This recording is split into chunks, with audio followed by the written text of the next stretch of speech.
baptized in the Spirit. I read something else as well, talking about how we're not baptized in the Spirit anymore. That was only for the apostles. So the baptism of the Holy Spirit, was sent, just for them. I'm like, where does it say that exactly? I mean, these are all, assumptions rooted in nothing. I'm confused because they don't see that much evidence of it today.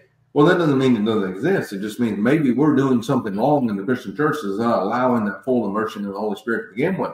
Maybe we need to do something a little different. We need to change things. And again, we're becoming too entangled in the affairs of this life that we're becoming blinded by the true reality that transcends this. And so, then Peter said to them, repent and let every one of you be baptized in the name of Jesus Christ for the remission of sin, and you shall receive the gift of the Holy Spirit. Acts 2:38 says, for John truly baptized you with water, but you shall be baptized with the Holy Spirit not many days from now. Acts 1:5. So being baptized and being immersed with the Holy Spirit is, again, one of the fundamental factors, essence of Christianity in and of itself. That's the part that is that which helps us transform. It's the working of the Spirit in our life.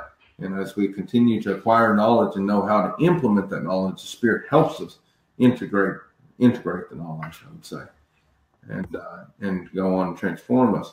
Baptizo in Greek, which it means to dip repeatedly, to cleanse, to be cleansed, to overwhelm, to immerse. And that's exactly what we're supposed to do, immerse ourselves in the Spirit of God, which is becoming one. It's the idea of becoming, again, as I said earlier, becoming one with God, one with Christ, and to live. That's the only way we can live, for Him and to please and glorify Him all things. It's immersing ourselves in Him, becoming one with Him. But he who is joined to the Lord is one with one Spirit with Him. Again, there we go. There's the conjoining. Flee sexual immorality. Every sin that a man does is outside the body, but he who commits sexual immorality sins against his own body. Or do you not know that your body is the temple of the Holy Spirit who is in you, whom you have from God, and you are not your own? For you were bought at a price, therefore glorifying God in your body and in your spirit, which are God's. 1 Corinthians 6:17-20. And so we're coming at the end here.